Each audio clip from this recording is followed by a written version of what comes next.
I know there's not a lot of people who would understand, but there's nothing that's more satisfying than cutting down a big poplar tree with a chainsaw that's sharp and ripping. Once it starts on the second pull, I cut down a 100-foot tall poplar tree. The first thing that I like to do is score my face cut on the front of the tree where I'm going to be cutting out the notch.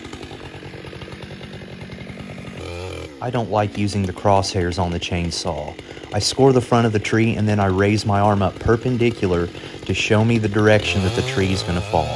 And it's going to fall that way because I wedge it over. And this is coming from the man who's milling these logs. Don't put in a deep face cut.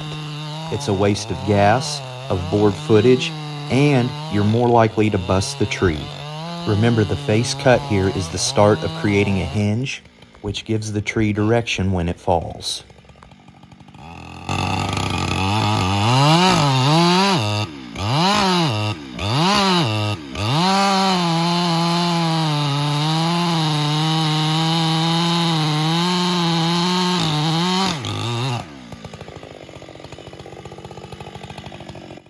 Now I'm going to create the hinge first, which means I'm going to bore the chainsaw in right behind the face cut. And I'll always want to know where the tip of my chainsaw bar is. Once the chainsaw is shoved in far enough and the hinge is long enough, I'm going to pull back a little bit and then I'm going to bore out the center of the hinge. This will keep the tree from busting. If the treetop catches another treetop on the way down, the trees will more than likely roll. And that's what causes them to bust if the center of your hinge isn't cut out.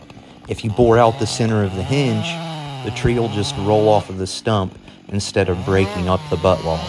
Now that I have my hinge made, I'm just going to walk the chainsaw around. And it was honestly a pretty windy day when I was cutting, so I put a wedge in once I cut out enough of the tree. The wedges keep the tree from sitting down and pinching my chainsaw bar.